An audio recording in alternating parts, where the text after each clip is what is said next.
Okay, सो कल हमने first part fundamental rights और वो बेसिक थिंग्स देखे थे, ठीक है। Now we are at sources of law. Okay, so let's see source of law legislation. Just a second.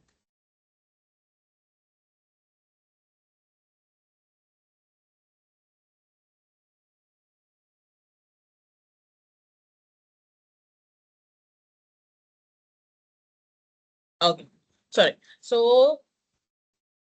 Sources of law या primary legislation, subordinate legislation, ये सब क्या है? सो दिस इज थिंग कि कल जो मैंने स्टोरी आपको स्टार्टिंग में बताई थी कि लॉ बनता कहाँ से है। ओके, सो ये सोर्स ऑफ लॉ मतलब ये बता रहा है कि लॉ आता कहाँ से है। तो देर इज अलग अलग जरिया। हाँ, सो डिफरेंट डिफरेंट पॉइंट्स है जहां पे लॉ बनता है। एक हुआ जो हमने कल बात की थी, कॉन्स्टिट्यूशन से पावर मिला यूनियन स्टेट उनको, और वो लॉ बनाते हैं, ठीक है।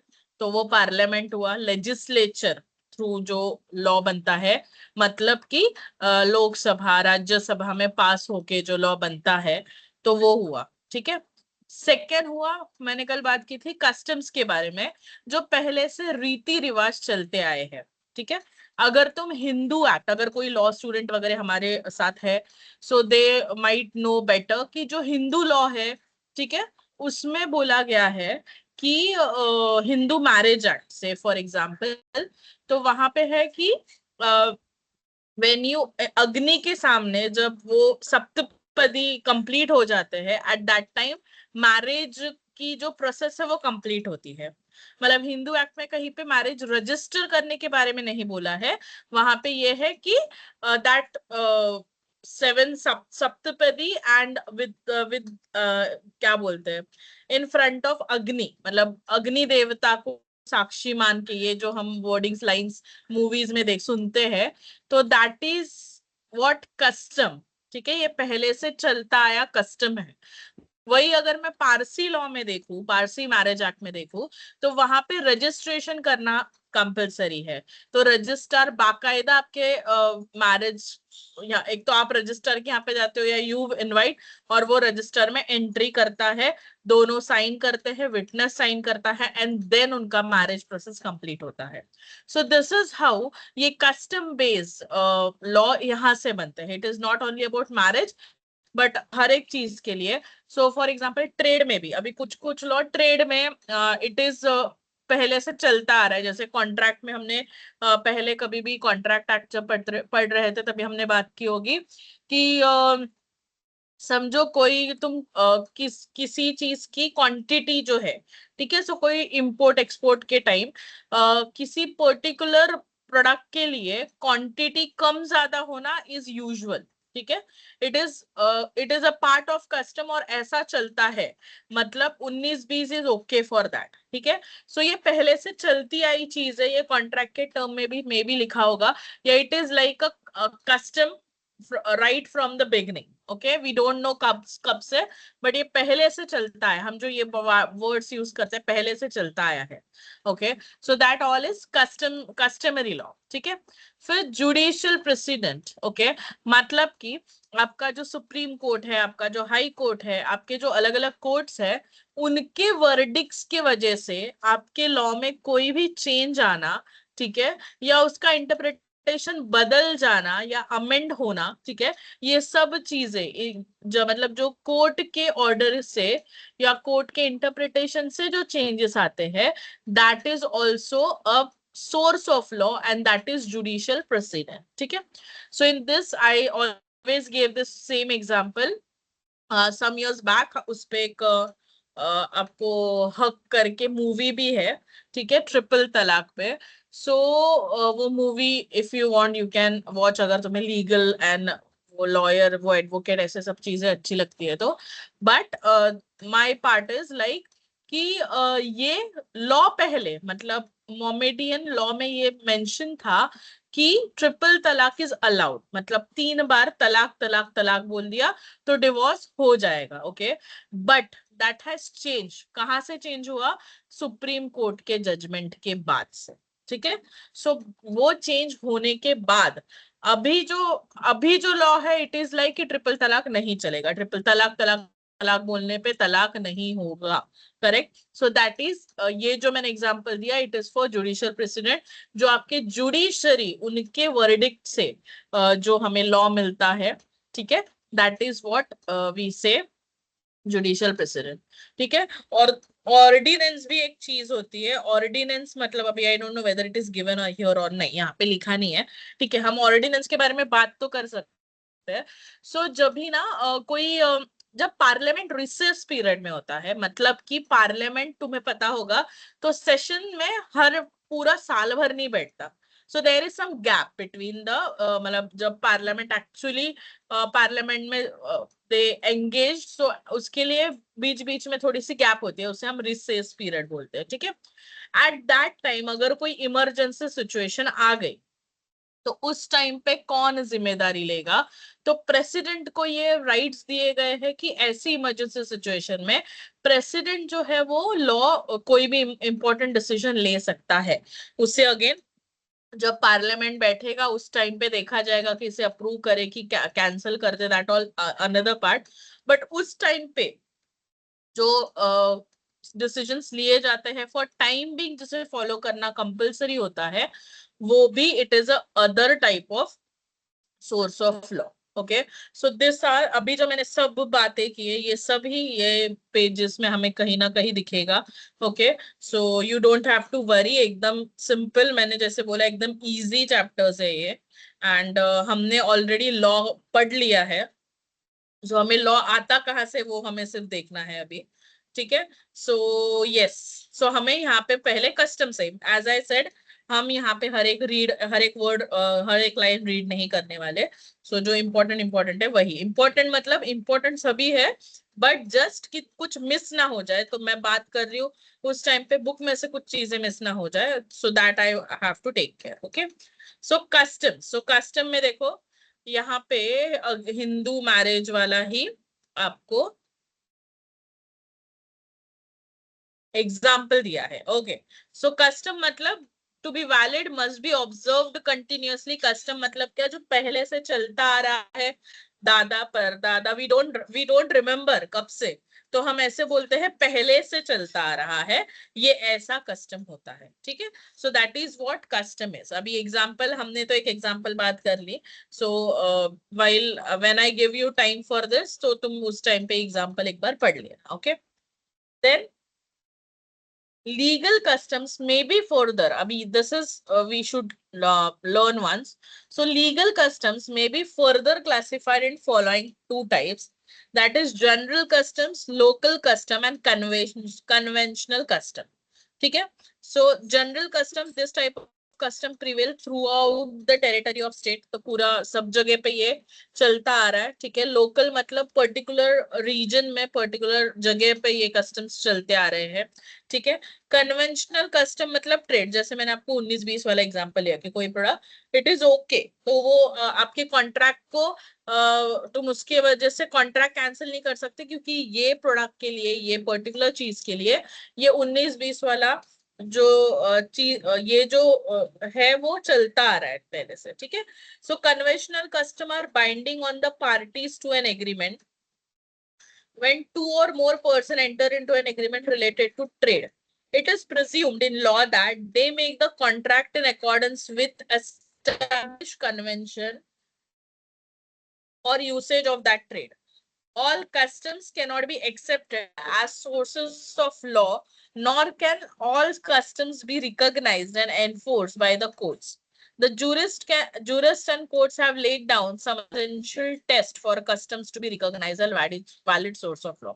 ठीक है। So this is the second part, ये वाला कि टेस्ट क्या है, टेस्ट करने पड़ते हैं, that is the second part. But conventional custom समझे क्या? जो मैंने आपको एग्जांपल दिया, फिर से मैं बताती हूँ कि समझो ए और बी एक कॉन्ट्रैक्ट में एंटर हो रहे हैं। ठीक है।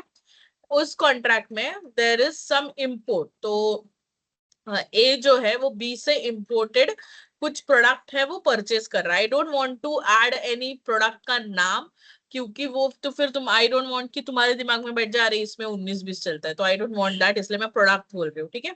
सो कोई प्रोडक्ट के लिए प्रोडक्ट परचेस कर रहा है फ्रॉम बी, इंपोर्ट हो रहा है वो, ओके। अभी वो जो पर्टिकुलर प्रोडक्ट है उसमें क्वांटिटी लेस या ज्यादा होना ये चल जाता है, ठीक है। से फॉर एग्जांपल अगर हम ऐसे पर्टिकुलर नाम नहीं ले रहे तो ग्रेन्स के बारे में बात कर लेते हैं। तो ग्रेन्स में अगर मैंने 30 टन्स की अगर ऑर्डर दी है तो उसमें मे बी 32-33 टन्स आ जाए या 28-27 टर्न्स आ जाए, तो दिस इज नॉर्मल, ऐसा चलता है in this cases, okay. So this is what ये चलता आ रहा है, ओके। सो ये हुआ। उसके बाद हमने जो बोला कि रीति रिवाज वगैरह जो चलते हैं, ठीक है। नेक्स्ट द थिंग इज कि ये बोला कि टेस्ट असेंशियल है। तो टेस्ट किस बारे में टेस्ट करेंगे? तो एंटिक्विटी, एंटिक्विटी मतलब ये कब से, मतलब लोगों को याद नहीं है तब से ये चलता आ रहा है, इतना पुराना है ये कस्टम, उसे मानते हैं जो पहले से चलता आ रहा हो, ठीक है। So the only condition is that those should have been in practice since time immemorial. So we don't remember कब से, but पहले से, ठीक है। Then continuous, it should be continuous, कहीं पे भी उसको ब्रेक नहीं लगना चाहिए। ये रीति रिवाज ऐसे ही चल रहे हैं, ऐसे ही चलते थे और अभी भी ऐसे ही चलेंगे। So there is continuity in that thing. Reasonableness, it should be reasonable, किसी उस चीज के वजह से किसी को इनकन्वीनियंस, ये सब चीजें नहीं होनी चाहिए। तो कस्टम को वैलिड करने के लिए there should not be like कि जैसे अभी अगर मैं एग्जांपल सेम लूं, ट्रिपल तलाक वाला, ठीक है। सो वो आपको ऑब्वियसली इसमें है ही, जुडिशियल प्रेसिडेंट वाले है, बट वो पहले से एज पर दी लॉ वो चलता आ रहा था, ठीक है। तो वो एक कस्टम था और वो लॉ में भी चलता आ रहा था, दैट इज कंटिन्यूइंग, बट उसे ब्रेक लगा दिया क्योंकि वो किसी को उसके वजह से बहुत ज्यादा प्रॉब्लम हो रही थी, ठीक है। सो टू अवॉइड दैट, ऐसे इनकन्वीनियंस मिसचिफ ना हो, इसलिए देयर शुड बी रीजनेबल, मतलब कस्टम्स चल रहे हैं, मतलब कुछ भी कस्टम्स नहीं चलाओगे तो, बरोबर। Morality, the custom which is immoral or which is opposed to public policy. So court have declared many customs as invalid and they are very practiced for immoral purpose. So अगर immoral है, ठीक है, तो वो court के decision के according उसे पूरी तरह से बंद करवा दिया जाएगा। कस्टम्स के नाम पे तुम इसे कंटिन्यू नहीं कर सकते।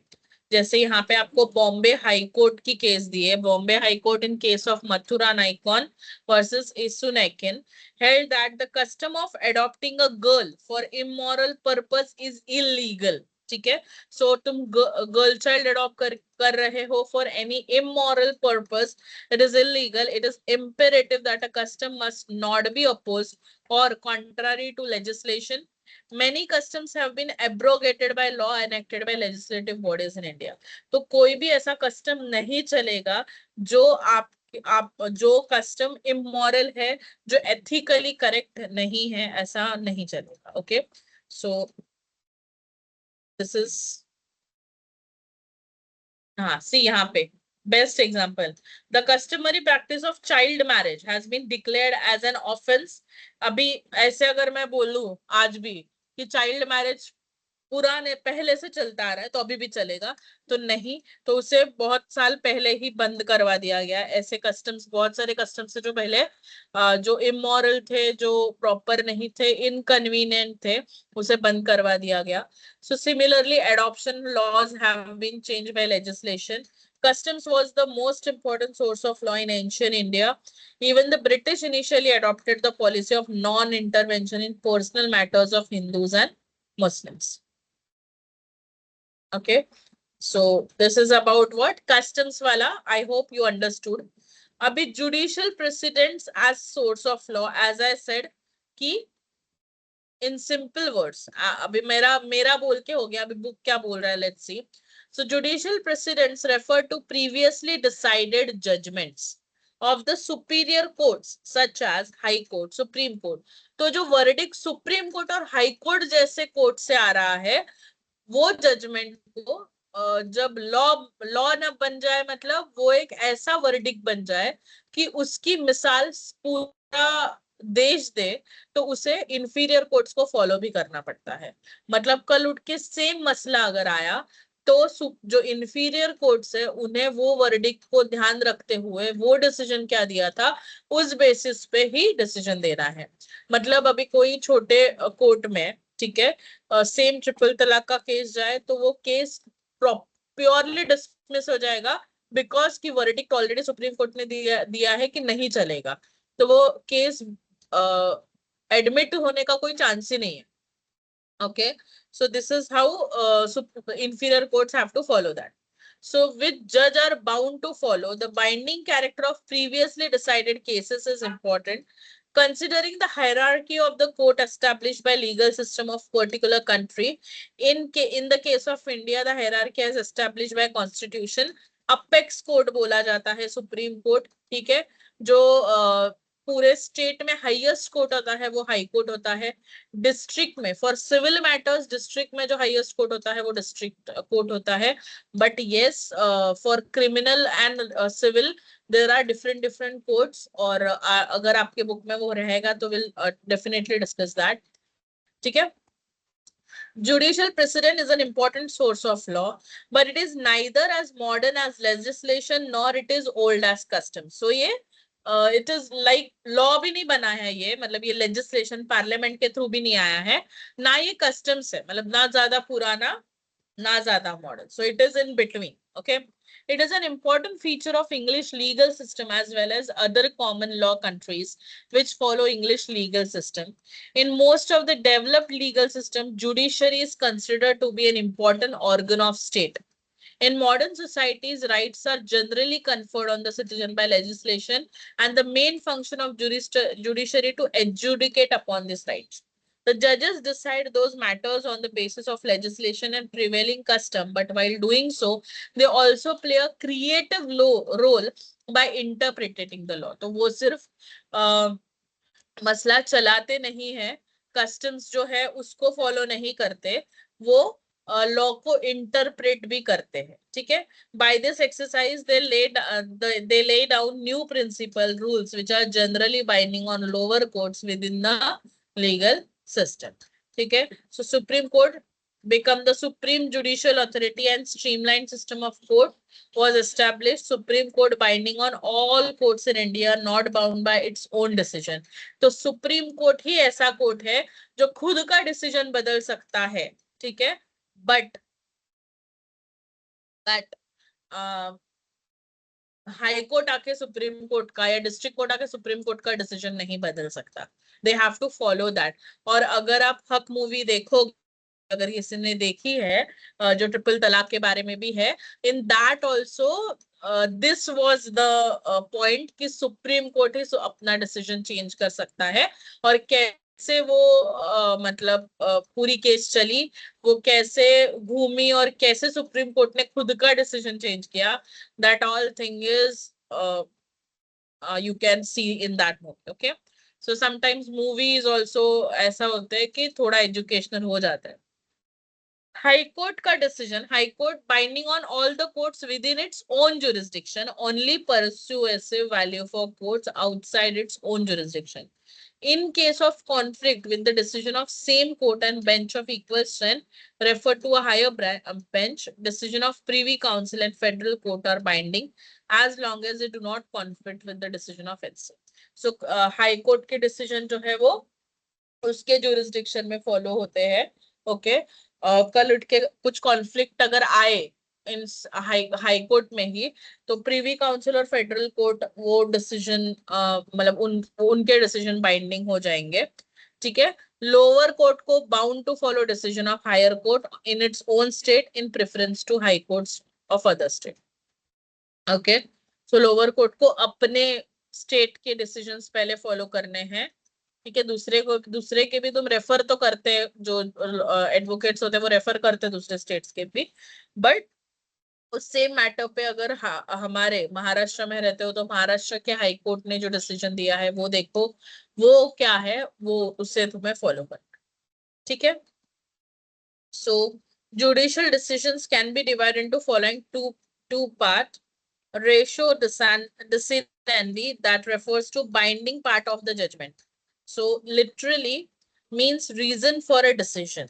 It is considered as general principle which is deduced by the court from the fact of particular case. It becomes generally binding on the lower courts in future cases involving similar question of law. So same question of law आया तो you have to apply कि ये decision लिया गया था. Obiter dicta refers to part of judicial decision which are general observation of the judge. So this is the general observation and do not have binding authority. तो ये एक observation है, ये binding nature का नहीं है.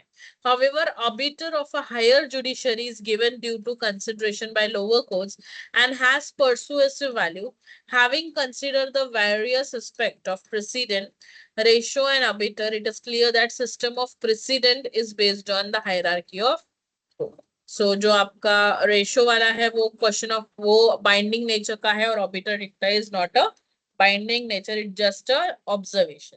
Next last one, legislation as a source of law. तो legislation मतलब एक्चुअली जहां से आपके लॉ बनते हैं, ठीक है.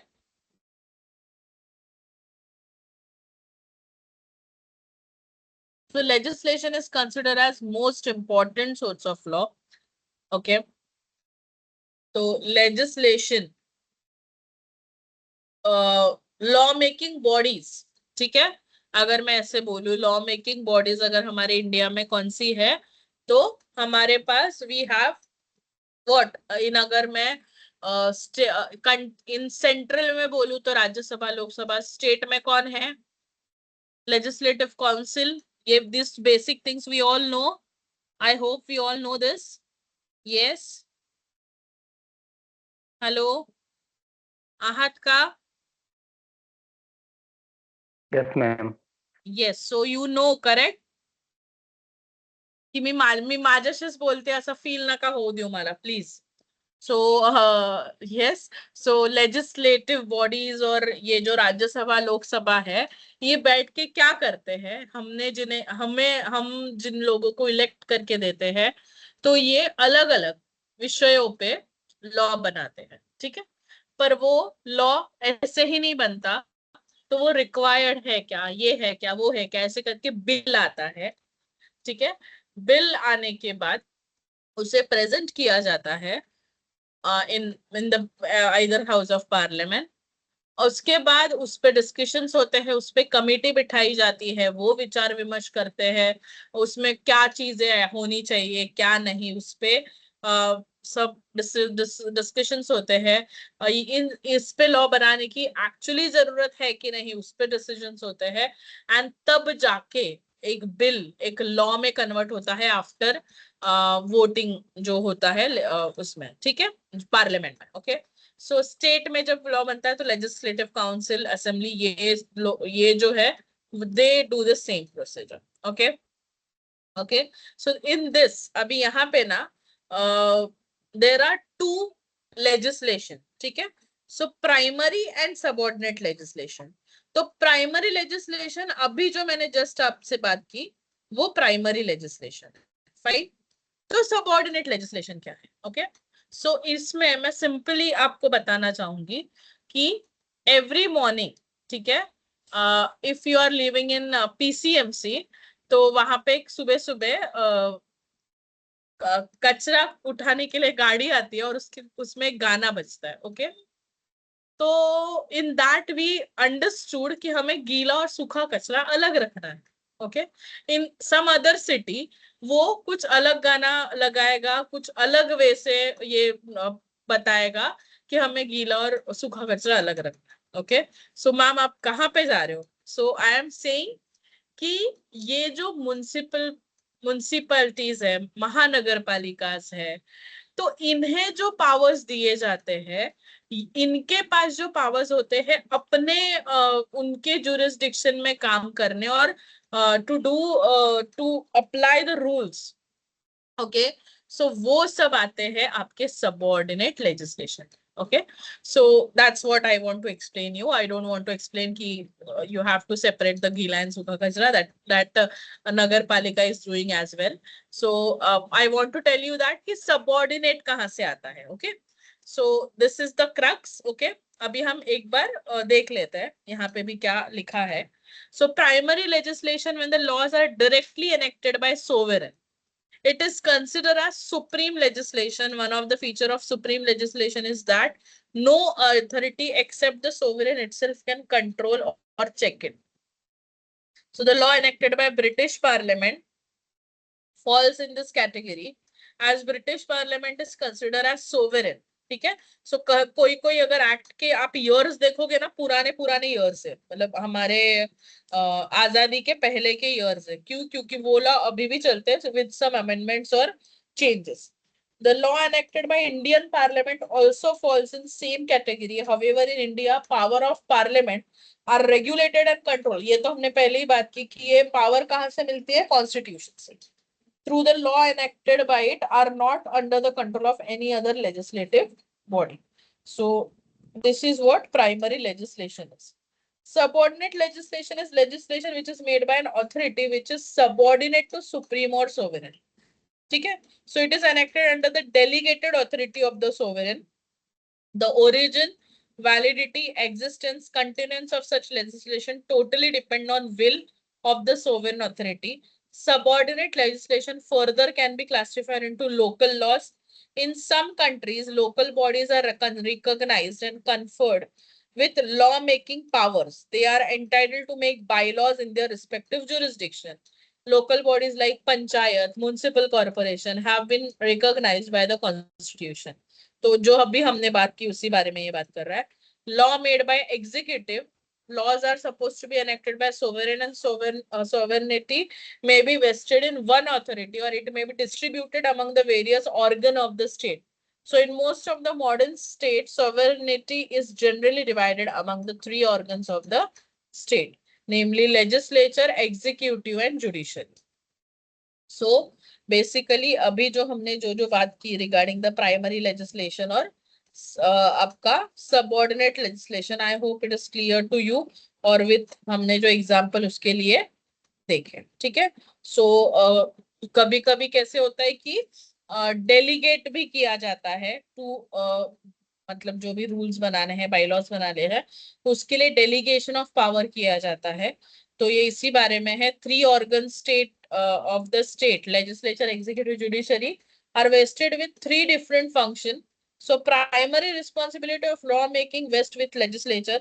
So सबसे पहली law बनाने का काम legislature का है, while the executive is vested with the responsibility to implement it, obviously. However, the legislature delegates some of law making power to executive also. So जो implement कर रहे हैं उन पे भी थोड़ी जिम्मेदारी डाली जाती है कि भाई इस चीज पे तुम सोचो और तुम बनाओ लो. So delegated legislation is also a class of subordinate legislation. In a welfare and modern state, the amount of legislation has increased many-fold and it is not possible for legislative bodies to go through all the details of law.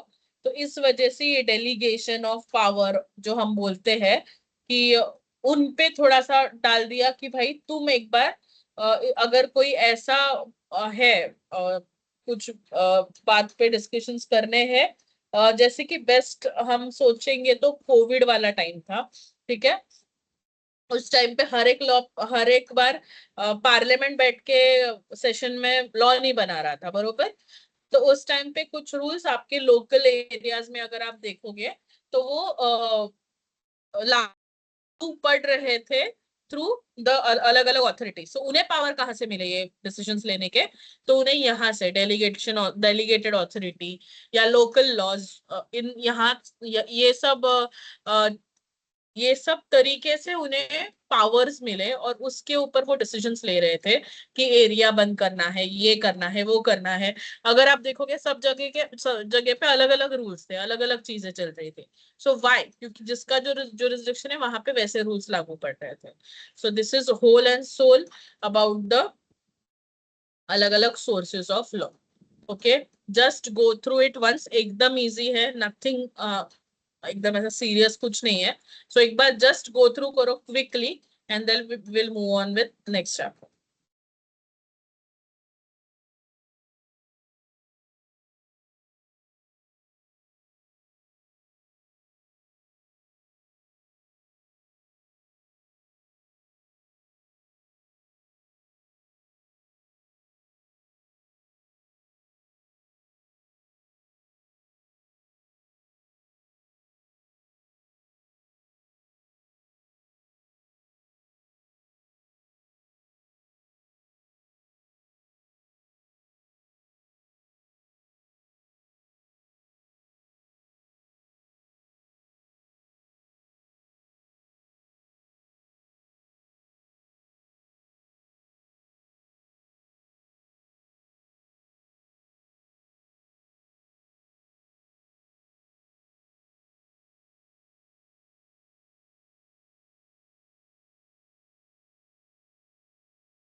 Hello. इसके next वाला भी जो topic है ना, अभी जो just हमने discuss किया, प्राइमरी एंड सबऑर्डिनेट लेजिस्लेशन, उसी पे बेस्ड है पूरा चैप्टर। सिर्फ एक पेज है, सो वो भी एक बार रीड कर लो। अगर कोई पॉइंट या वर्डिंग नहीं समझ रहे तो प्लीज लेट मी नो। बाकी I don't have anything else to explain that. So एक बार पढ़ लेना ये भी।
ठीक है, आगे बढ़ सकते हैं।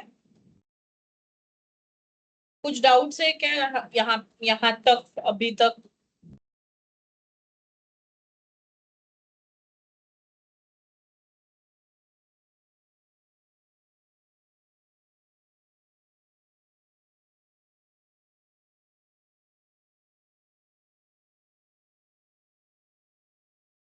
ठीक है। So the next part is legislative process in India. तो ये भी हमने ऐसे ही डिस्कशन डिस्कशन में मैंने बहुत ही बार बता दिया है कि बिल आता है, फिर दोनों हाउसेस में उस पे डिस्कशन, सब कुछ विषय वो सब हमने सब कुछ बात कर ली। अभी उसकी प्रोसीजर है, ठीक है। So that we have to see कि कैसे एक्चुअली एक्चुअली ये बिल और जाके लॉ बनता है। ओके। सो हमें ये तो पता चल गया कि बिल आता है, वो बिल आता है आपके एक एक हाउसेस में, वहां पे मेजोरिटी वो वोटिंग के थ्रू उसे पास किया जाता है। उसके बाद फाइनली प्रेसिडेंट जब उसे असेंट दे दे, साइन कर दे, तब वो बिल लॉ बन जाता है, ठीक है। अभी इसी के हमें डिफरेंट डिफरेंट स्टेजेस देखने हैं। Just this is a procedural work and that we have to know. Okay. तो यहाँ पे कुछ कहीं पे डेज लिखे हैं या फिर कुछ अलग थोड़ा, मनी एंड फाइनेंशियल बिल की ट्रीटमेंट थोड़ी अलग होती है।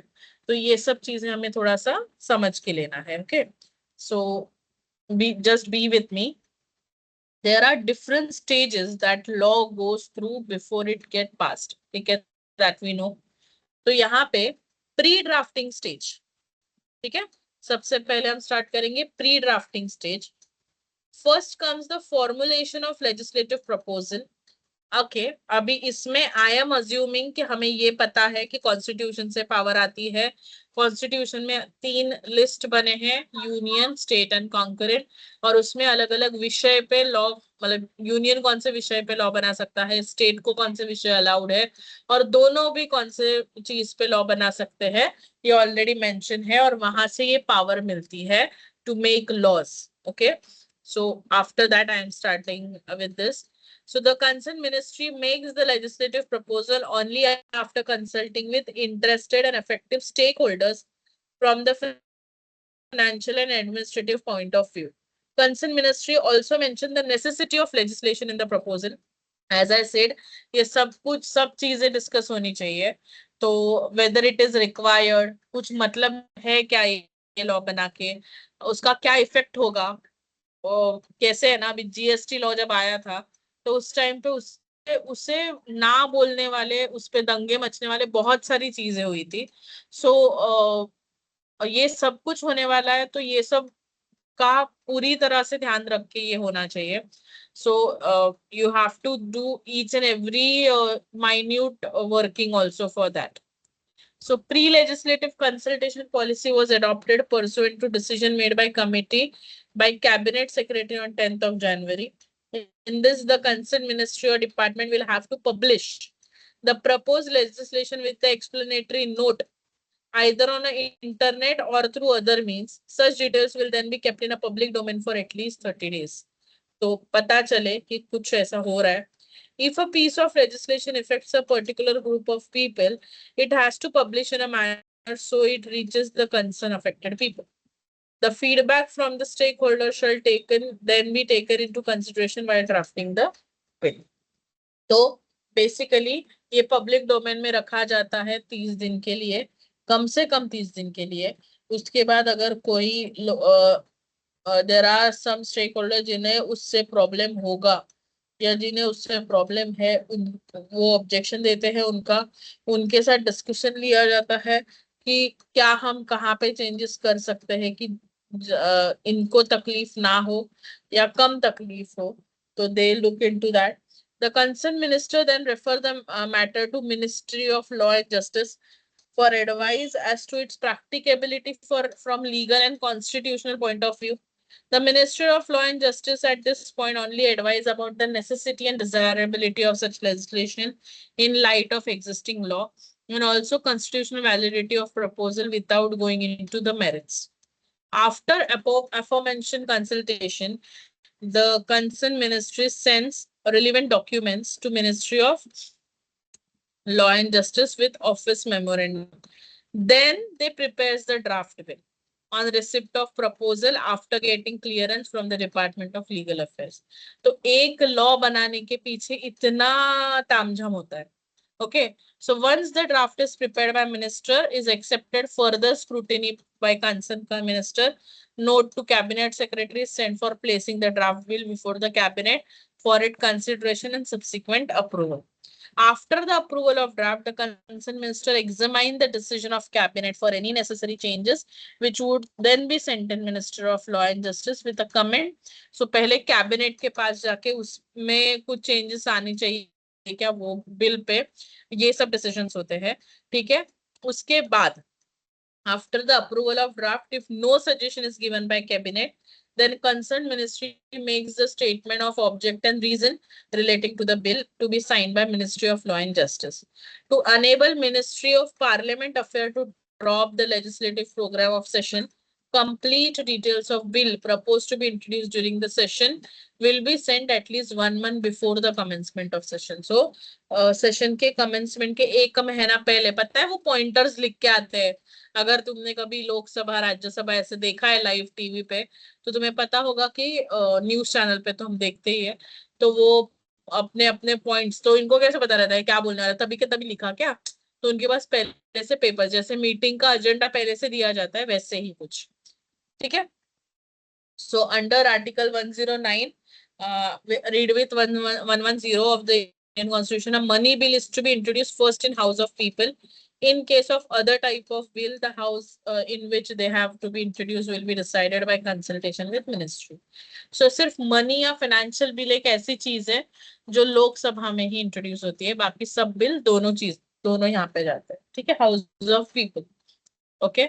Then नाउ आर्टिकल 107, अभी ये हमने बैकग्राउंड देखा, प्री ड्राफ्टिंग स्टेज देखा.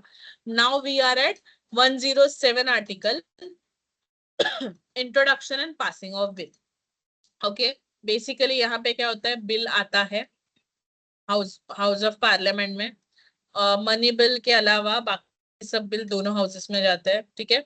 देन उस पे होते हैं, अभी इसमें ये नहीं पढ़ रही मैं, बट डिस्कशंस होते हैं, कुछ अमेंडमेंट चाहिए नहीं चाहिए, इस बेसिस पे पूरी चीजें फाइनल होती है एंड देन विद वोटिंग ये डिसाइड होता है. Okay fine. सो डिसाइड होता है मतलब पास होगा कि नहीं, इस पे वोटिंग वगैरह की जाती है एंड देन जो बिल है वो जाता है प्रेसिडेंट को असेंट के पास. अब ये सिंपल प्रोसीजर हो गए. अभी यहाँ पे क्या है, subject to the provision of 108 and 109. Okay. Bill shall not be deemed to have been passed by the house of parliament unless it has been agreed by both the houses.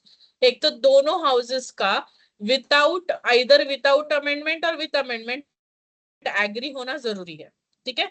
सिर्फ money bill जो है वो house of people मतलब लोकसभा में जाता है. Bill pending in parliament shall not lapse by reason of prorogation of the houses. Bill pending in the Council of State which has not been passed by House of People shall not lapse on dissolution of House of People. A bill which is pending in House of People or which have been passed by House of People is pending in Council of State shall subject to the provision of article lapse on dissolution of House of People.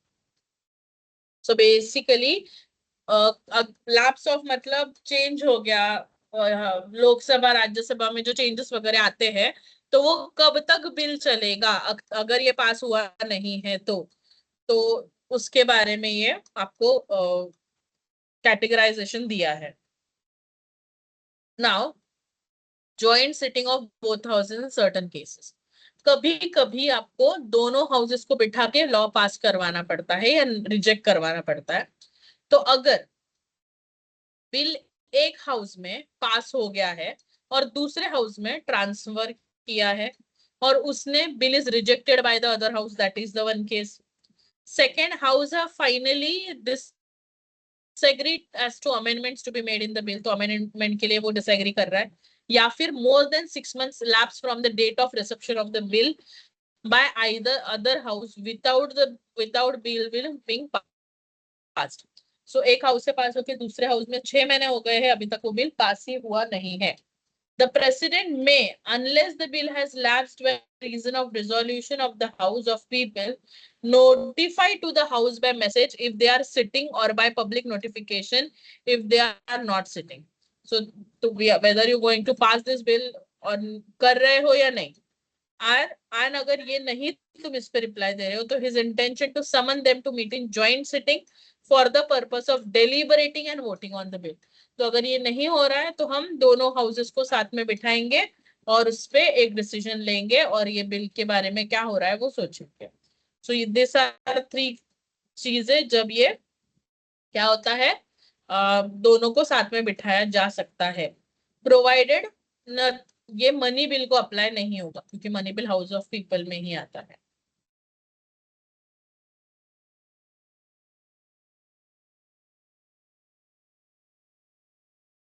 ठीक है. बाद में 6 months का जो period है ये 4 consecutive days, मतलब ये एडजर्न होके 4 कॉन्जिक्यूटिव डेज तक जा सकता है. Where the president has under clause 1 notified the intention of summoning house to meet in joint sitting, neither house shall proceed further with the bill, but the president may at any time after the date of this notification summon the house to meet in joint sitting. If the joint sitting is of 2 houses with such amendment, if any, are agreed to in joint sitting is passed by majority, then both houses present and voting shall be deemed to purpose of constitution to have been passed by both houses. तो ऐसे कभी जरूरत आ पड़ी कि दोनों को साथ में बिठा के मेजोरिटी वोटिंग से निकालो बिल को, तो वो ऐसा माना जाएगा कि ये जो बिल है वो दोनों हाउसेस ने ही पास किया है.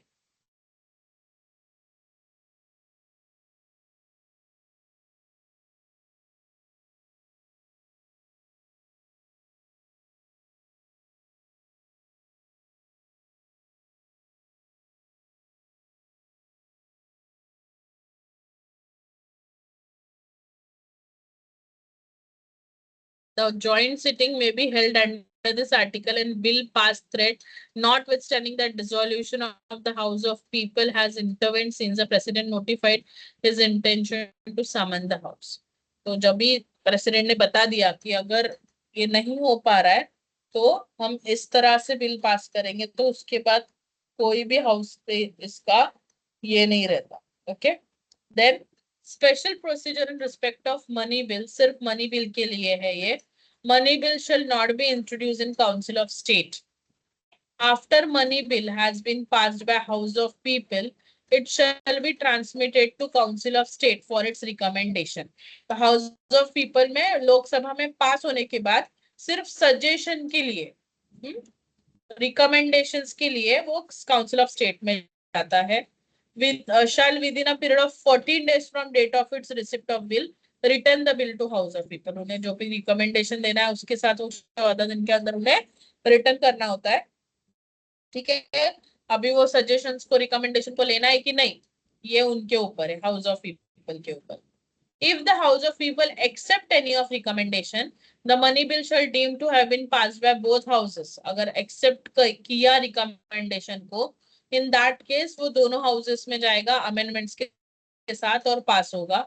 If House of People does not accept any of the recommendation, then the money bill shall deem to have been passed by both the houses in form in which it was passed by House of People without any amendment.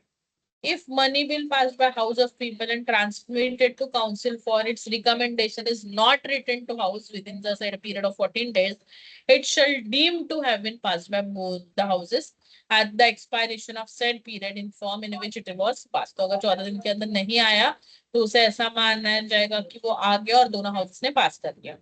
The final stage is Article 1111 assent to bill.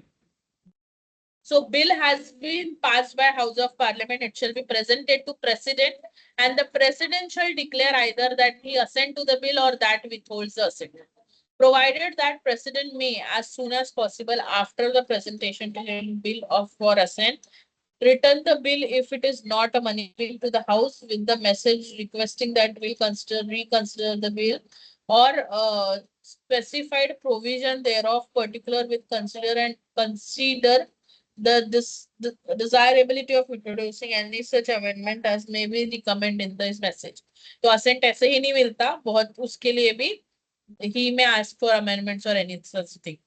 And when bill is so written, the House shall reconsider the bill accordingly, and if the bill is passed again by Houses with or without amendment and presented to President for assent, the President shall not withhold. So एक बार President के suggestion amendment के ऊपर फिर से वो bill return गया, फिर से हाउसेस ने पास किया, फिर से प्रेसिडेंट के पास आया, अभी प्रेसिडेंट कुछ नहीं कर सकता. Okay. So after the assent of President, the Minister of Law and Justice published the Act in Gazette of India. Extraordinary, forward the copies to all state government for publication in their official gadget. Get copies of the act in printed form for sale to general public. So this is how the bill becomes the act. And this is the end of this topic.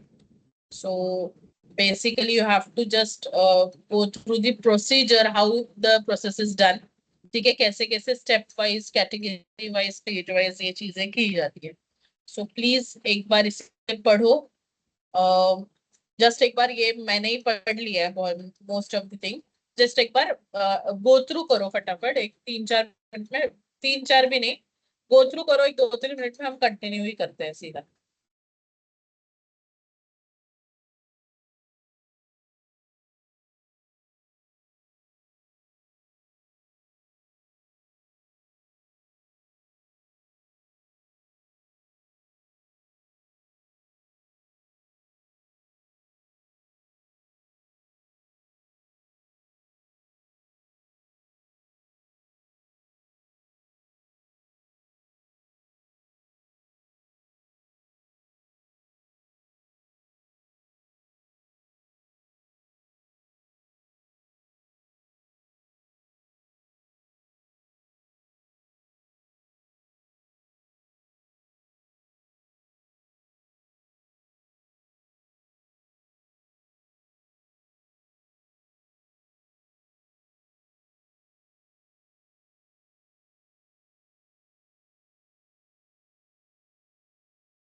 Okay. So next is legal methods, including judicial alternative dispute resolution, that is ADR process in India. अभी ये chapter पूरी तरह से ADR पे ही focused है। आपको कहीं पे भी कोर्ट्स इंडिया के कोर्ट्स और उनके बारे में कुछ इंफॉर्मेशन एज सच दी नहीं है, because in CMA course it is already covered under foundation part. So इसलिए यहाँ पे डायरेक्टली एडीआर पे फोकस किया, उसमें भी एडीआर पार्ट है बट स्मॉल, थोड़ा कम, मतलब ज्यादा डिटेल में है नहीं। ठीक है। सो बेसिकली इससे भी हम अंडरस्टूड कर लेंगे और फिर जो प्रोसीजर है उसे देखेंगे। So what is this ADR? तो पहले पता है, सम टाइम अभी भी कहीं गांव में ऐसा होता होगा कि कुछ झगड़े वगैरह हुए तो पंचायत के पास जाते हैं, ग्राम पंचायत के पास। ठीक है। ग्राम पंचायत सुनेगा दोनों पार्टीज को और बताएगा कि तुम ऐसे करो, तुम वैसे करो। तो ये अभी भी ये कहीं कहीं पे होता होगा। ओके। सो ये जो चीज हुई, ठीक है, क्योंकि अगर दो पार्टीज एक दूसरे के साथ कॉन्ट्रैक्ट कर रहे हैं और उनमें से अगर कुछ भी, अगर कहीं पे भी प्रॉब्लम्स आ जाए तो there might be chances breach हो गया, ब्रिच ऑफ कॉन्ट्रैक्ट हो गया, डिस्प्यूट्स क्रिएट हो गए, कुछ कोई भी चीज को लेके, या समझो प्रॉपर्टी को लेके कुछ प्रॉब्लम्स आ गए, कुछ भी हो सकता है। तो इन सब चीजों के लिए तुम्हें कोर्ट में अगर जाने का सोचो तो कोर्ट की प्रोसीजर फॉलो करनी पड़ती है। कोर्ट की procedure is not easy. You have to apply, फिर यू हैव टू वेट, फिर हैव टू पे फीस। ठीक है, फिर तारीख पे तारीख और तारीख पे तारीख, यही चीजें होती है, बरोबर। उसके बाद भी तुम्हें एविडेंस प्रेजेंट करने हैं, एविडेंस प्रॉपर होने चाहिए तभी वो एक्सेप्ट होंगे, नहीं तो तुम्हें उसके लिए भी फिर से रुकना पड़ेगा। सो इतनी लंबी चौड़ी प्रोसेस अगर तुम्हें अवॉइड करनी है, पर तुम्हें तुम्हारा रिजोल्यूशन भी चाहिए, मतलब तुम्हें तुम्हारा जो डिस्प्यूट है वो रिजोल्व भी करके चाहिए, तो यू हैव एक मतलब अगर दोनों party are wished for that, then out of court जो सेटलमेंट हो सकता है तो ये एडीआर प्रोसेस से हो सकता है। ठीक है। So there are different kinds of this ADR. Okay. So ADR जो है, ये जो मैंने अभी जो कुछ चीजें तुम्हें बताई, उन सब चीजों से बचाएगा, मतलब रूल्स फॉलो करना, एविडेंस ही प्रेजेंट करना, रुकना, टाइम टाइम ज्यादा तुम्हारा जा रहा है, ये सब चीजें, या तारीख पे तारीख, इनसे तुम बचोगे अगर तुम इस एडीआर को फॉलो कर रहे हो। ठीक है। सो सेक्शन 89 सीपीसी का सेक्शन 89 बोलता है, अगर कोर्ट को ऐसा लगे कि इन पार्टीज के बीच में सेटलमेंट की कोई ना कोई गुंजाइश है, ठीक है, so the court shall formulate the term of settlement and give them to the parties for their observation, and after receiving the observation the court may reformulate the terms of possible settlement and refer the same। तो क्या करेगा court? तो बोलेगा इस यहाँ इनमें गुंजाइश है तो इनको आर्बिट्रेशन, कंसिलिएशन या जुडिशियल सेटलमेंट लाइक लोक अदालत या मीडिएशन, इनके लिए वी कैन रेफर। ठीक है। अब ये चारों चीजें, चारों अलग अलग काम करते हैं, लगभग आर्बिट्रेशन, कंसिलेशन, मीडिएशन कुछ सेम तरीके का काम करते हैं, but even all four are not are similar actually with each other, but कुछ टर्म्स, कुछ चीजें अलग है। ठीक है। Now where the dispute is referred to arbitration or conciliation, तो ये आर्बिट्रेशन कंसिलिएशन एक्ट के अंडर आता है, वो एक्ट उसको अप्लाई होगा। अगर लोक अदालत है तो legal service authority act apply होगा, उसके प्रोविजंस अप्लाई होंगे। जुडिशियल सेटलमेंट है, the court shall refer the same to suitable institution और अ पर्सन, सच इंस्टीट्यूशन और a person shall deem to be Lok Adalat, तो उसे सेम लीगल सर्विस अथॉरिटी वाला apply हो जाएगा। For mediation, the court shall effect a compromise between the parties and shall follow such procedure as may be prescribed। तो mediation के लिए कोई अलग से एक्ट नहीं है, बट दैट प्रोसीजर, कॉम्प्रोमाइज की जो प्रोसीजर है वो उसे फॉलो करनी है। ठीक है। उसके बाद फीस को लेके भी कोर्ट ने अमेंडमेंट लाया है, मतलब कि अगर ये कोर्ट आउट ऑफ कोर्ट जा रहा है केस सेटलमेंट के लिए, तो प्लेंटिफ ने जो पैसे कोर्ट फीस भरी है वो उसे कलेक्टर को अप्लाई करने के बाद फिर से रिफंड हो जाती है।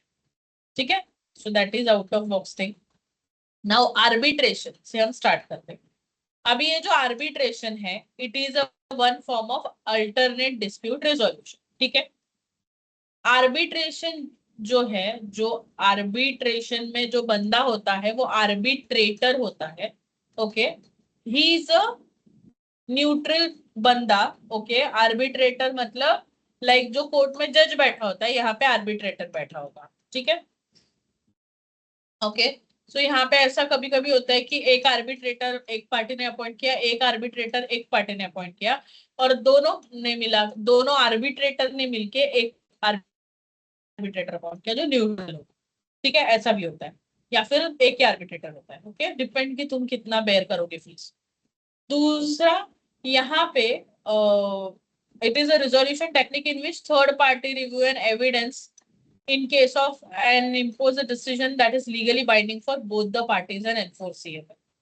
यहाँ पे आर्बिट्रेटर जो भी ऑर्डर पास करेगा, जिसे हम अवार्ड कह के बुलाते हैं, ठीक है, वो दोनों पार्टीज पे बाइंडिंग होगा, वो दोनों पार्टीज को फॉलो करना है। ठीक है, limited rights of review and appeal of arbitration. यहाँ पे आर्बिट्रेशन अवार्ड के ज्यादा कुछ अपील के वगैरह राइट्स तुम्हें मिलते नहीं है, फिर तुम्हें कोर्ट में ही जाना है directly. Arbitration is not same as judicial proceeding, जैसा ये बिल्कुल नहीं होता।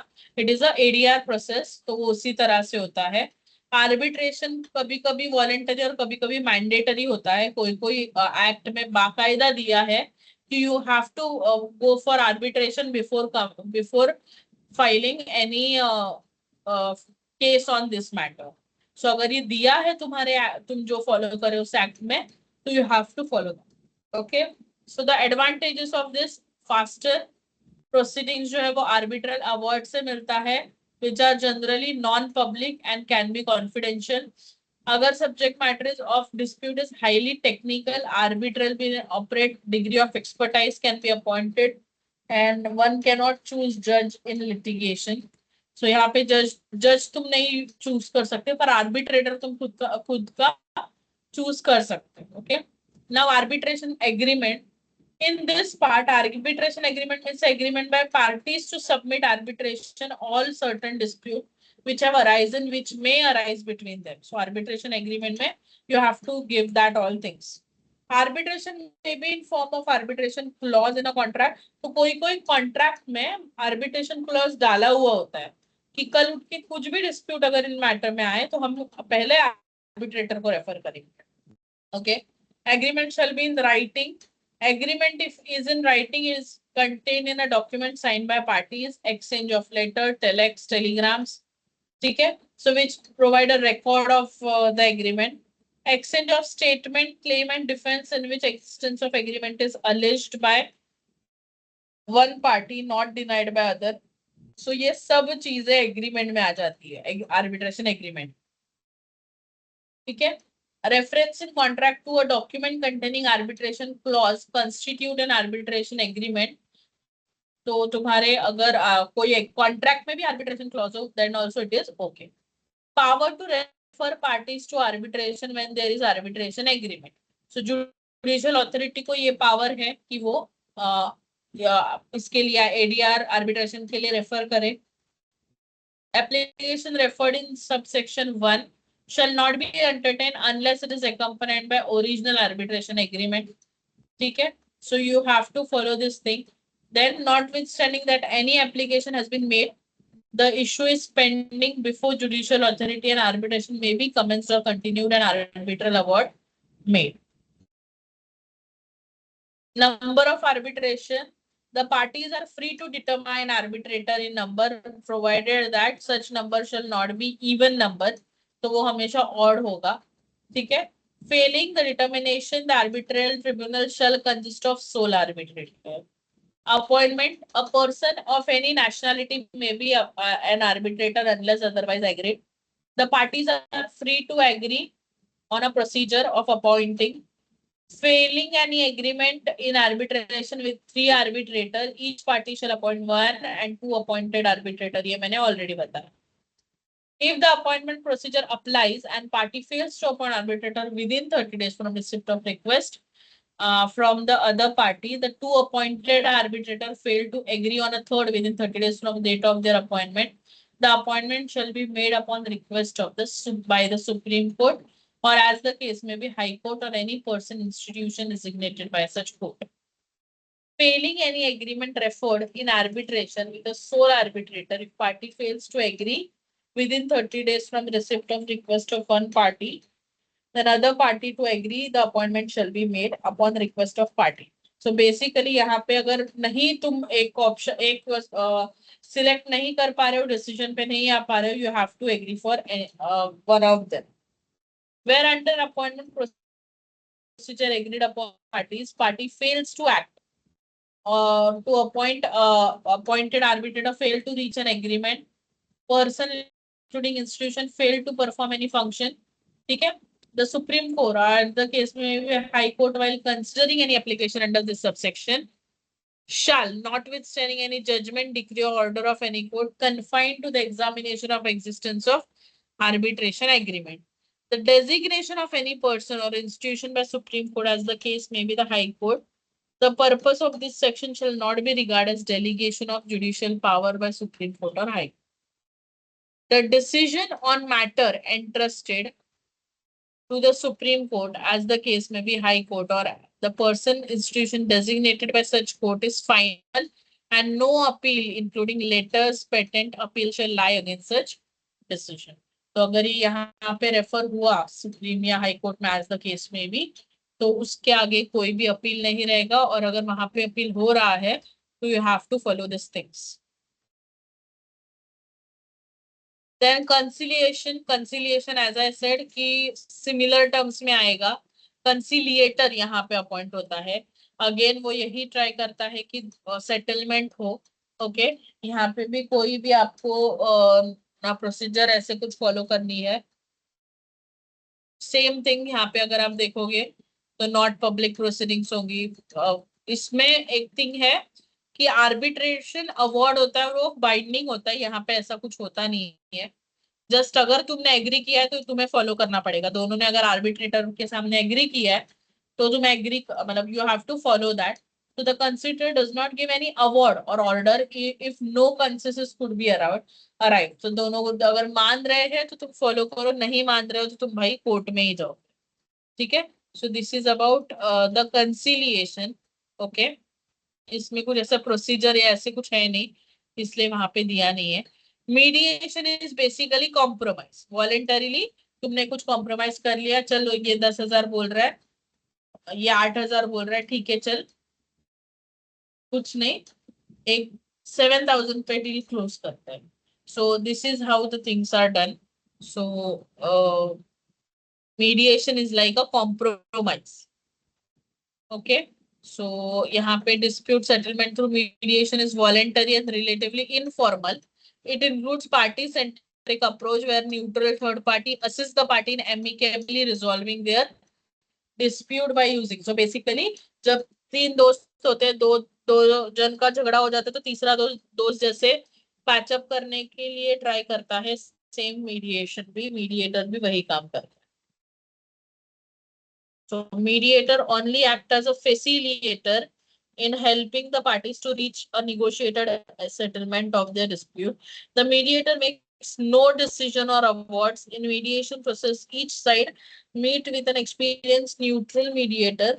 The session begin with each side describing the problem and resolution they desire, which is ameliorated by conducting separate and joint meeting. So वहाँ पे दोनों का सुनना, अलग अलग उनको क्या चाहिए ये पता करना, एंड देन क्या उस पे मिड पे आ सकता है वो डिसाइड करना, ये चीजें होती है. Okay, so this is about mediation. यहाँ पे डिस्प्यूट जल्दी रिजॉल्व हो जाता है, ज्यादा without any stress and expenditure. The relation between parties are preserve and confidentiality भी रहती है. लोक अदालत. सो लोक अदालत क्या होता है पता है क्या? ये कोर्ट्स वगैरह है ना, ये कभी कभी लाइक एक इवेंट की तरह एक दिन लोक अदालत रखते हैं, तो जो छोटे छोटे केसेस है वहां पे रिजॉल्व कर जाते हैं. तो ये इतना देने को रेडी है सेटलमेंट के तौर पे, तुम एक्सेप्ट करने को रेडी हो क्या? हाँ या नहीं बोला, ओके आई एम रेडी, बस क्लोज, खत्म वहीं पे। जो आपका केस है वो क्लोज हो जाएगा, और यू कैन मूव अहेड, जो भी सेटलमेंट करना है तो हो गया, fine. So, Lok Adalat or People's Court have been established by government to settle dispute by way of compromise or conciliation. This is another way of alternate dispute resolution that has been provided for. It is a judicial institution and dispute settlement agency developed by the people themselves for social justice based on settlement or compromise reached through systematic negotiations. Lok Adalat accept even cases pending in regular court within their jurisdiction. So Lok Adalat में वो cases भी आती है जो court में pending cases है, ठीक है। CPC also provide for referring dispute of Lok Adalat where in provision of legal service authorities get सकता है। सो कभी कभी कोर्ट खुद से बोलती है कि ये मैटर तुम लोक अदालत में रिजॉल्व करवाओ। So this is about the last ADR which we have completed. So एक बार प्लीज गो थ्रू करो, if you have any doubt कहीं पे भी तो please ask. And as I said, इसके बाद वाला जो लीगल मैगजीन्स वाला, टर्मिनोलॉजी मैगजीन वाला है, तो दिस इज लाइक कि आपको सिर्फ कुछ समझाने लायक है नहीं, एब इनिशियो दिया है फ्रॉम द बिगनिंग, तो ये आपको रीड करने वाला चैप्टर है, जैसे पेनल्टीज आपको रीड करने थे, तो you have to take care about this chapter. चलो एक बार ये देख लो।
ओके, कुछ डाउट्स है?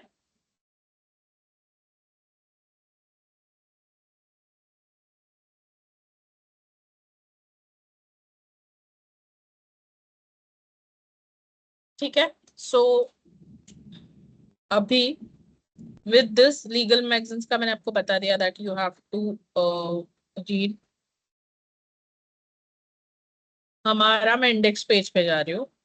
सो बिजनेस लॉ इज कंप्लीटेड और एथिक्स पार्ट वाला विल स्टार्ट। ठीक है, before going on to it, as we are near by, मतलब अभी एग्जाम पास में ही है, ठीक है। So this is your weightage और चैप्टर्स, ठीक है। तो विद दिस हमने ये पूरा पार्ट कंप्लीट किया है। अभी हमारा बिजनेस एथिक्स वाला पार्ट है, which again it's like philosophy type है, और उसमें कुछ कुछ चीजें यू हैव टू, उसमें कुछ दिमाग नहीं लगाना है, just you have to use your, मतलब you don't have to remember things, you have to use your brain, you have to do that only. So with this I want answer from each one of you, कि किसी को मतलब ऐसा कुछ है क्या कि कुछ बीच में कुछ, अभी पढ़ाई तो तुम कर ही रहे होगे, तो कुछ छूट गया है, कुछ करना है फिर से, ऐसे कुछ है तो मुझे बताना। और अभी each one of you will answer this, और हम फिर एथिक्स वाले पार्ट पे बढ़ते हैं। तो एथिक्स वाला पार्ट आज थोड़ा, जितना इंट्रोडक्शन तो आज हो जाएगा, we have next 20 minutes, and फिर कल के लेक्चर में विल कंप्लीट दैट एथिक्स का पार्ट। मुझे नहीं लग रहा है कि will are required one more lecture after tomorrow's lecture, क्योंकि एथिक्स वाला जैसे मैंने बोला कि वहां पे आपको रिमेम्बर ज्यादा कुछ नहीं करना है, just you have to use your brain because it is about the ethics. ठीक है, so just you have to do that. तो please tell me if you have any concern, if you have any doubts, please let me know. So as I said, each one of you will tell me कि कुछ है क्या, कुछ repeat करना है, कुछ नहीं समझ में आ रहा है, पढ़ाई नहीं समझ में आ रही है, बीच में कुछ टॉपिक में डाउट्स है, क्योंकि तुम पढ़ाई तो अभी स्टार्टिंग से कर ही रहे होंगे, कि बिकॉज अभी हम एकदम 10th को है ना एग्जाम्स, कभी है 11th? 11th को। 11th को, गुड। आणि पहिला पेपर आपला, पहिला पेपर हाच है ना, लॉच है, yes, paper number 5। So I hope you are studying well.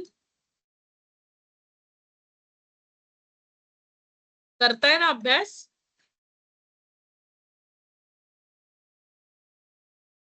का कोणीच हो आन्सर मॅम। का देत नाहीये? मी as I said, I want answers from each one of you. So आता जसं आपण एंडेड एथिक्स वगैरे असं सगळं आलं की तुम्ही सगळे एकदम हे होऊन जाता, अरे म्हणजे ठीक आहे. So this is part of our syllabus and we have to complete our studies. So for that we have to do that. तर आता आपण आजचं लेक्चर मला बेअर करा आणि उद्याचं लेक्चर बेअर करा. नंतर तुम्हाला तुमचा वेळ आहे, तुम्ही in that you in between तुम्हाला कधी पण रात्री पण लक्षात आलं की अरे हे कळत नाहीये, तर प्लीज आस्क, मी आहे. तुम्हाला पेपरला जायच्या 1 तास आधीपर्यंत I am there. Okay, so if you have any doubts, पण 1 तास आधीपर्यंत डाउट्स ठेवू नका प्लीज. सो क्लिअर करा सगळे डाउट्स तुमचे. आणि विथ दिस नोट, जसं मी आता तुमच्या समोर फिलॉसॉफी झाडतीये, सो विथ दॅट नोट आपण एथिक्सला चालू करूया. एथिक्स पण फिलॉसॉफीच आहे, ठीक आहे. It is about right and wrong. Page number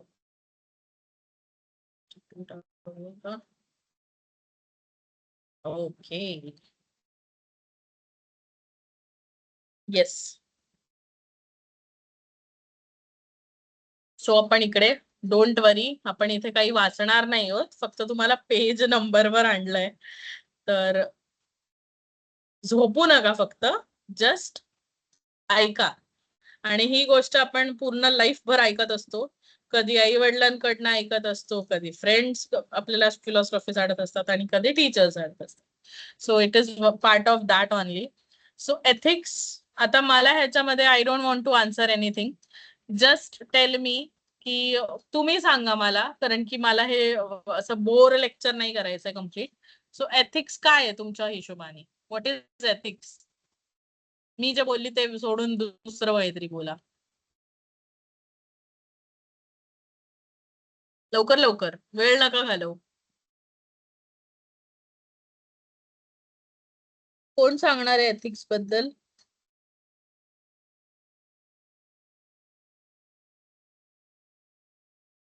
no one. तुमच्या लँग्वेज मध्ये सांगा, कुठल्या पण, मला चालेल.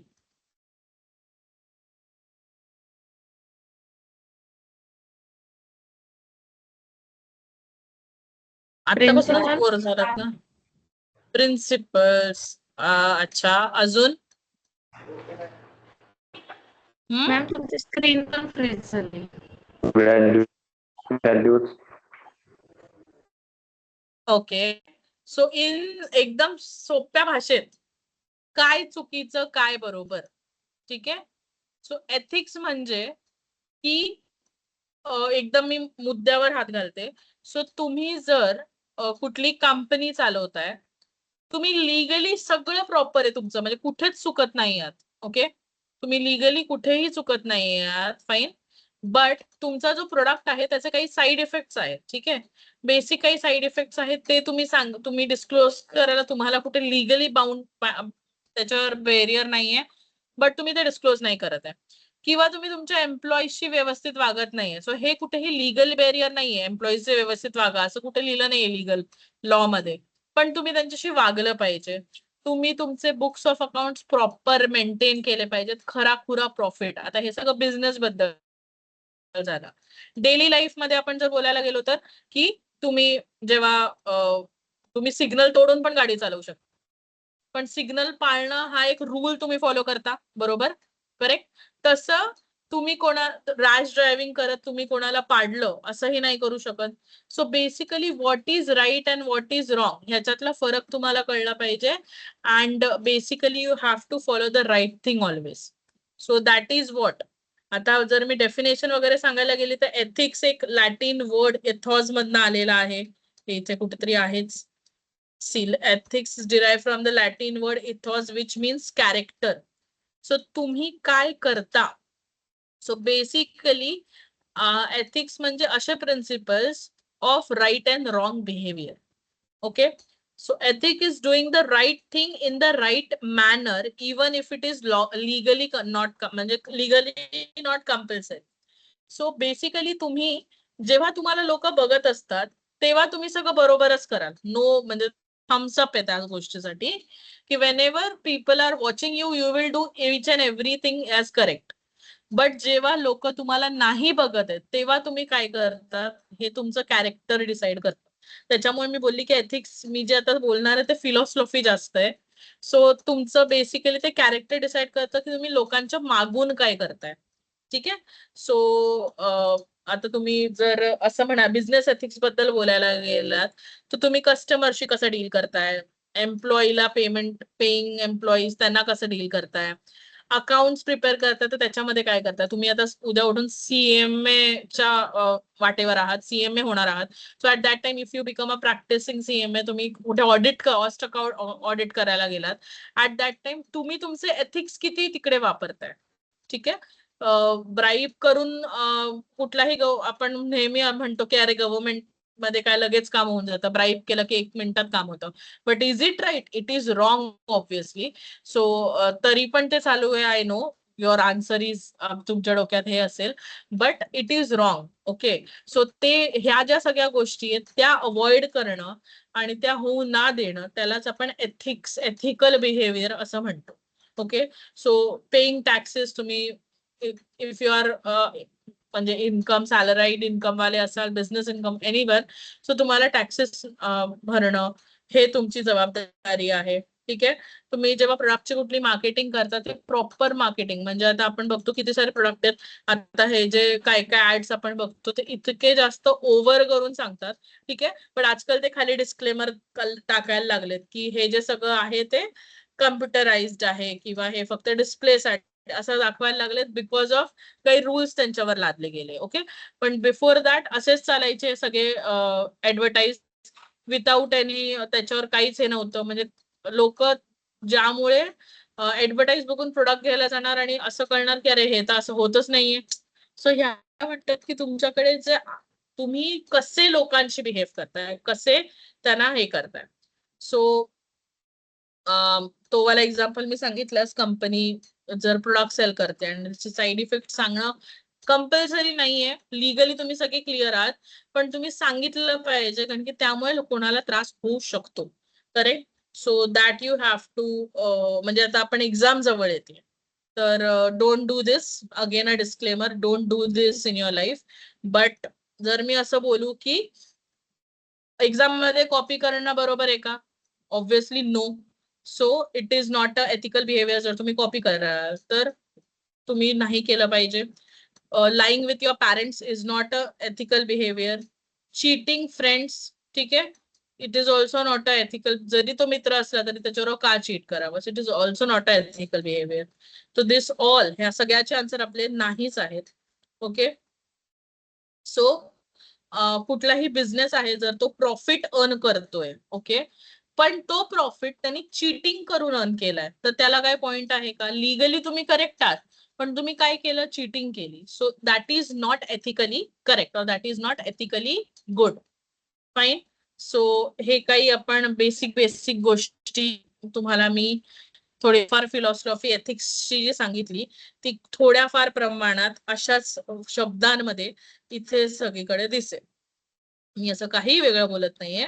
आणि म्हणजे नथिंग इज असं काही डिफरंट नाहीये.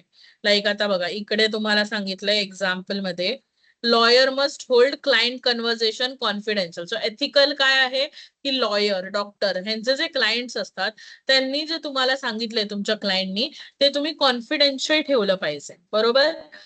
सो इट इज युअर ड्युटी. तुम्हाला कोणी लिगली किंवा लॉ मध्ये लिहिलं नाहीये, ठीक आहे. आजकाल आपण एनडीए साईन करतो, पण जेव्हा तुमची क्लायंटची गोष्ट येते तेव्हा सगळे क्लायंट काय एनडीए साईन करत नाही. बट त्यांची जी त्यांनी जे काही सांगितलं ते कॉन्फिडेन्शियल ठेवणं हे एथिकल इट शुड, म्हणजे हे it is a right thing to do. तुम्ही सगळ्यांना सांगत सुटलात अरे माझा क्लायंट आहे, असं असं नाही. It is not allowed. So it is ethically wrong. Okay. So basic basic डेलीच्या गोष्टींमध्ये बघा, तुम्ही जेव्हा कुठल्या शॉपमध्ये जाता ऍट दॅट टाइम तुम्हाला तो वे करून दे give you product by weighing it, ठीक आहे. सो तुम्ही सांगितलं I want 5 kg of rice.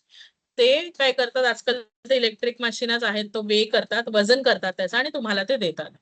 त्याच्यामध्ये समजा त्यांनी पहिले माहितीये का तुम्हाला, I don't know I whether you know or not, पहिले ते वजन काटा यायचा, आता पण आहेत भाजीवाल्यांकडे असतात. सो त्याला ना खाली असं लोखंड लावून ठेवायचं ते वजन कमी करायला. सो that is not ethical behaviour. Okay. तुम्ही जेवढं माणसाने सांगितलं तर तेवढ्याचे पैसे देतो, तुम्ही त्याला तेवढंच द्या. तुम्ही इलेक्ट्रिक आता वेइंग मशीन त्याच्यामध्ये काहीतरी हे करून तुम्ही त्याला वजन मध्ये कमी देताय. सो it is not a correct. ठीक आहे. देन कंपनी आहे, तुम्ही फेक अकाउंटिंग करू नका, एडल्ट्रेशन प्रोडक्ट मध्ये करू नका. बेसिक आता मी सांगायला जाऊ तर मिल्क, रोज सकाळी जे मिल्क येतं तुमच्याकडे, आता ते जर तुम्ही तुमच्याकडे 2 असे समजा एक बिल्डिंग आहे, ठीक आहे, तुमच्याकडे जाऊ दे, एक बिल्डिंग आहे, तिकडे 2 सकाळी मिल्क प्रोव्हायडर्स येतात. एक जो आहे तो प्युअर मिल्क देतो आणि दुसरा जो आहे तो पाणी टाकून देतो, ठीक आहे. कोणाकडे का, तर जरी तो स्वस्तात देत असला पाणी टाकणारा, तरी त्याच्याकडे जो ट्रस्ट आहे तो बिल्ड होईल का लोकांचा? नाही. अल्टिमेटली लोक सगळे शिफ्ट कोणावर होतील? प्युअर मिल्क वाल्याकडे. का? कारण की त्यांनी जी इंटिग्रिटी, त्यांनी जो ट्रस्ट राखून ठेवलाय लोकांचा, की काहीही झालं तरी माझी क्वालिटी खराब नाही होणार. सो दॅट इज द थिंग की जे एथिक्स जे लॉंग टर्मला तुम्हाला पे करून देतं. So this all basic basic गोष्टी ज्या एथिक्स मध्ये कव्हर होतात. ठीक आहे. आता डिरेक्टली मी तुमच्या टाइप्स ऑफ एथिक्स वर येते. ठीक आहे. सो मीटा एथिक्स. मीटा एथिक्स काय माहितीये का? मीटा एथिक्स जे आहे ते मॉरल जजमेंट, जसं सांगितलं deal with a moral judgement. म्हणजे काय? तर meta ethics studies what is ethic itself. ठीक आहे. एथिक्स काय आहे what do words like good, bad, right, wrong actually mean? तर फॉर एक्झाम्पल जर मी बोलू की ब्रायबरी इज रॉंग, ठीक आहे, तर मीठा एथिक्स बोलतं की रॉंग म्हणजे काय? कोणी डिसाइड केलं की हे रॉंग आहे? Okay, is it a wrong in every country and situation? हे सगळीकडेच रॉंग आहे का? तर हे जे डिसाइड करणं किंवा मॉरल जजमेंट्स वर जाणं, ओरिजिन मिनिंग्स काढणं, हे काम करतं meta ethics. Okay, so meta ethics study the meaning and origin of moral concepts. Normative ethics is what people should do.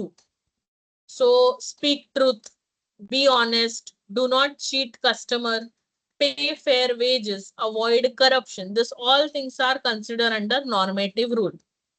ठीक आहे. सो समजा एक कंपनी आहे, so it should prepare a true financial statement. त्याला मॅन्युप्युलेट नाही केलं पाहिजे, window dress नाही केलं पाहिजे, कॉन्फिडेन्शियलिटी मेंटेन केली पाहिजे. ह्याला आपण नॉर्मेटिव्ह एथिक्स मध्ये इन्क्लूड करतो. अप्लाइड एथिक्स म्हणजे काय? Applying ethical principle to real life situation. So insider trading, आता कंपनीमध्ये शेअरची इनसाइडर ट्रेडिंग अलाउड आहे का? नाही. कंपनीचे स्वतःचे एम्प्लॉई, कारण की कंपनीमध्ये न्यूज पहिलेच येतात, सो शेअर व्हॅल्यू वाढू शकते, कमी होऊ शकते. शेअर मार्केटमध्ये खूप फ्लक्च्युएशन येऊ शकतात जर कुठल्या कंपनीच्याच माणसाने शेअर परचेस करायला गेला इन अ मोर दॅन नॉर्मल क्वांटिटी. तर त्यामुळे इनसाइडर ट्रेडिंग प्रोहिबिटेड असून तुम्ही नाही केली पाहिजे. Again it is a unethical behaviour. Tax avoidance morally correct नाही आहे. मिसलीडिंग ऍडव्हर्टायझेशन एक्सेप्टेबल नाहीये. So you have to do this thing properly and ethically. So तुम्ही लिगली करेक्ट असाल नेहमी, पण तुम्ही मॉरली करेक्ट आहात का? तुमचे प्रिन्सिपल्स काय म्हणतात, तुमचे व्हॅल्यूज त्याबद्दल कसे आहेत? So this all things matters. ठीक आहे.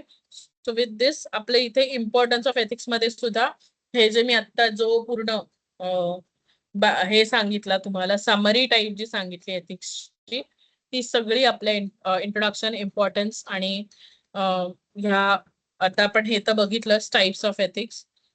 सो त्याचा बिझनेसशी पण कसा रिलेव्हन्स आहे ते सुद्धा इथे सांगितलं.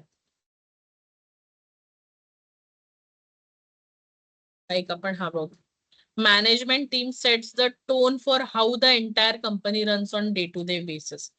सो मॅनेजमेंट कशी वागते, मॅनेजमेंट एथिकली वागते का नाही, त्याच्यावर डिपेंड करतो तुमची बाकीचे एम्प्लॉई कसे वागतात. सो जर एम्प्लॉईला कळलं की ही कंपनी खूपच एथिकली प्रॉपर सगळ्या गोष्टी करते आणि कुठेही आम्हाला फसणार नाही आणि आम्ही फसणार नाही त्यामुळे, सो दॅट तिकडचे जे एम्प्लॉईज असतील ते तिकडे एम्प्लॉई टर्नओव्हर म्हणजे लोक सोडून जाणं किंवा ह्या गोष्टी खूप कमी होतील. बरोबर.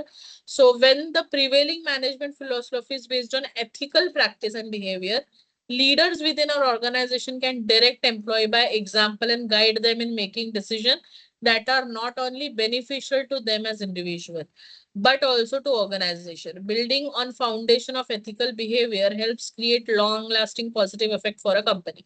So एकदम सिंपल एक्झाम्पल मी सांगू तर, जर आता आपण गव्हर्नमेंट मध्ये म्हणतो की अरे ब्राईब करतात, ब्राईब घेतात, त्याचा जर बॉसच ब्राईब घेतोय तर त्याला कोण थांबवणार?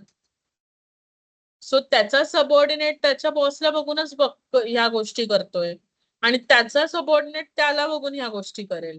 सो कोणाला तुम्ही विचारणार? Who are there to answer you? Correct. So this is the systems fault की कोणी स्टार्टिंग पासूनच, आता आपण एवढ्या वेबसिरीज बघतो, हे बघतो, ते बघतो, पण सिस्टम चाललं तसंच चाललंय. नथिंग हॅज चेंज्ड, कारण की सब जगे ही करप्शन है. Correct. So this is how these things get म्हणजे ethics, ethical behavior, ethics in business, ethics in profession. You have to take care of all this thing.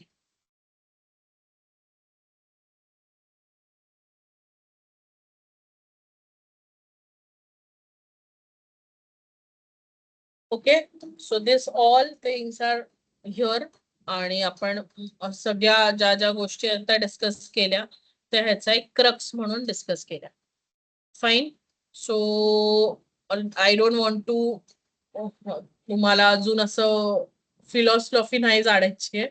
So okay, let it be. आपण introduction वाला part केलाय complete. After this म्हणजे हा lecture झाल्यानंतर उद्या सकाळी लेक्चरच्या आधी उद्याच्या एकदा हे करून या, रेफर करून या, म्हणजे तुम्हाला इंट्रोडक्शन क्लिअर होईल. And then in tomorrow's lecture will complete सगळे चॅप्टर्स असे एक पेजचे आहे, कुठली केस स्टडीज सुद्धा आहे. सो असं काही हार्ड अँड फास्ट असं काही नाहीये. So will complete this tomorrow at tomorrow's lecture, then you don't have to bear me after that. So keep studying and let's wind up this lecture.